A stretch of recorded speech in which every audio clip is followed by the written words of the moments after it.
In the last lecture, we started our discussion about the thermal expansion of materials.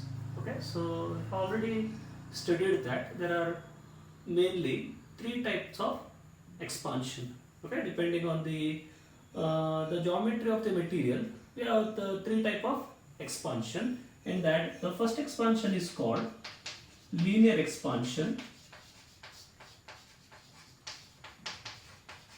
Okay, so when we heat the material, if you observe, if there is some change in length, then such kind of expansion is called linear expansion.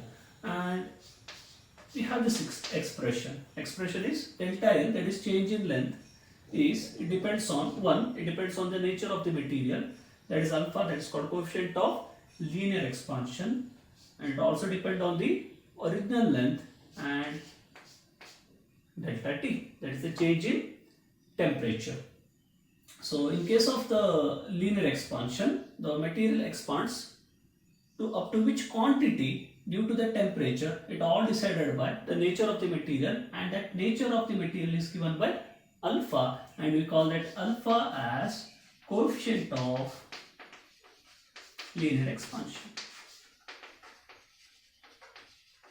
Okay, so this is our first type. The second type is, okay, again if we heat the material, if we observe the change in area, okay, for an example, if we take plate something like this, circular plate something like this, if we heat it, so you can see that there is a change in the total area, then such kind of expansion is called areal expansion. And in the last lecture, we have derived this expression also. The change in the area, delta A, is nothing but this time alpha I, that is nothing but coefficient of areal expansion into original area and the change in temperature. Okay, so during the last derivation, we observed that this alpha I, the coefficient of areal expansion, we are getting approximately 2 times that of the coefficient of linear expansion. And third type of expansion is the volume expansion. If you heat the material, if you observe the change in volume, then such kind of expansion is called volume expansion, and the expression for the volume expansion is given by same here. So change in delta V, change in volume, is alpha V times, that is coefficient of volume expansion times original volume into delta T. Okay, again during our derivation, we have seen that this alpha V is 3 times that of the coefficient of linear expansion, not exactly 3 times that of the alpha, but approximately it is 3 times that of the alpha. Why approximation? So during the derivation, we have neglected certain terms like delta square and delta cube. Therefore, we can't say that 100% it is equal to 3 alpha, but we can say that it is approximately equal to 3 alpha. Okay. So this is a theory, and the practical observation on this material, it gives the same result. Okay, you can observe this. If it is an aluminium, so what is the coefficient of linear expansion of an aluminium? It is, here it is 2.5 into 10 raised to minus 5 per Kelvin, and for the brass it is 1.8 into 10 raised to minus 5. For the iron it is 1.2 into 10 raised to minus 5. Glass, it is having the small coefficient of linear expansion, that is 0.38 into 10 raised to minus 5. Okay, we can observe that each material has got each value. Okay, that means what? Coefficient of linear expansion depend on the nature of the material. Okay, so if I do some experiment, if I am getting the value of alpha as 2.5 into 10 raised to minus 5 per Kelvin, then I can clearly say that now that material is an aluminium. Okay, if I am getting 1.2 into 10 raised to minus 5 per Kelvin, then I can say that the given material is an iron. So that means what? This coefficient of linear expansion is an characteristic of an material. Okay, it is used to find, we can identify the material by using this value.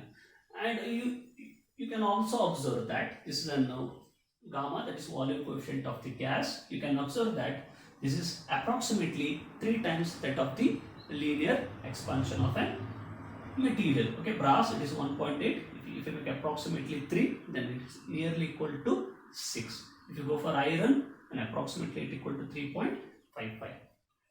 Okay, Then I have some liquids also, like mercury, water and alcohol. For mercury, 18.2 into 10 raised to minus 5 per Kelvin. So the experiment says that the volume coefficient of liquid is greater than that of the solids. So liquids expand more compared to solids for the same change of temperature, and highest is for alcohol. For alcohol, you are getting 110 into 10 raised to minus 5 per Kelvin. If you raise the temperature by 1 Kelvin, you can see the change in volume as 110 into 10 raised to minus 5. Therefore, in case of thermometers, okay, we prefer liquid thermometers, we prefer alcohol. Okay, and maximum of the experiments, the scientific thermometers, they use alcohol for this purpose.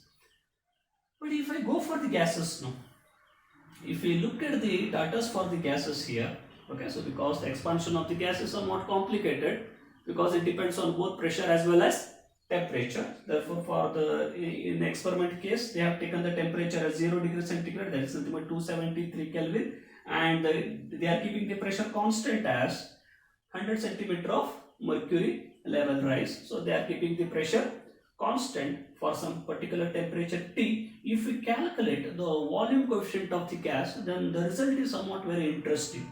Okay, you can see that it may be hydrogen, it may be helium, it may be nitrogen, air, neon or carbon dioxide. You are getting the same value for the alpha V.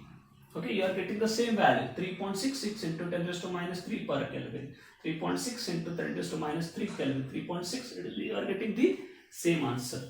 Okay, so now this behavior is, you can't see here. So far I have seen said that this linear expansion and volume expansion, they are the characteristic of a material, as it is true in case of solids and liquids. But if you go for the behavior of the gases, then the result is not quite good here.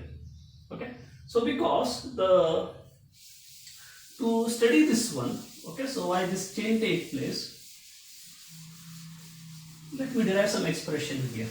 Okay, so let me assume that our gases are ideal. That means they both obey Boyle's law and Charles' law at all conditions of temperature and pressure. Now such kind of gases are called ideal gases. Let me assume that our gases are ideal in nature. Then you have this expression.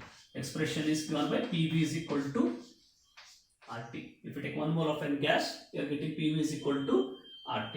Okay, so I have to derive an expression for volume coefficient of a gas. Okay, what is meant by volume coefficient of a gas? What is the expression for the volume coefficient of a gas?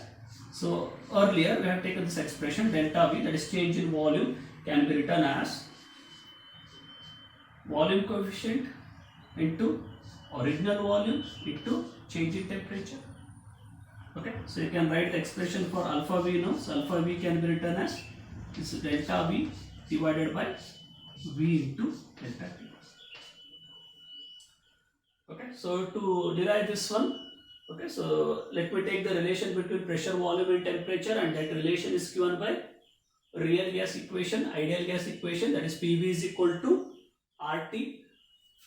You see that this volume of a gas, it depends on two quantities, pressure and temperature. At a time we have to keep one term constant, therefore we are keeping pressure constant. Okay, so keep the pressure constant. If we change the temperature, there will be change in volume. Okay, so you can write like this. So P into the change in volume, that means delta V. What is R? R is an universal gas constant. It doesn't change with the change of temperature and pressure. So R remains R only. Therefore, if you change the temperature by delta T, then volume changes by delta V. So let me write this equation as equation 1, this equation as equation 2. Okay, so I should get this formula. So therefore equation 2 divided by equation 1, if I make equation 2 divided by equation 1, now see here, P into delta V divided by PV is equal to R into delta T divided by RT. Okay, so here PP get cancel, R get cancel. You can write like this. So delta V divided by V is equal to delta T by T. Okay, if I take delta T on the other side, then it becomes, so delta V by V into delta T, this becomes 1 by T. Okay, so by using the ideal gas equation, I am getting this expression delta V by V into delta T is equal to 1 by T. And the basic definition of volume coefficient of the gas is that it's the ratio of change in volume to the original volume into change in temperature. So if I substitute equation 3 and equation 4, then I will get alpha V as 1 by T. Now this is very interesting. Okay, so I am getting a very interesting result. So this says that volume coefficient of the gas doesn't depend on nature of the gases. It only depends on what? It only depends on absolute temperature. Okay, if the temperature is same, then the volume coefficient of each gas is same. It doesn't depend on the nature of the gases.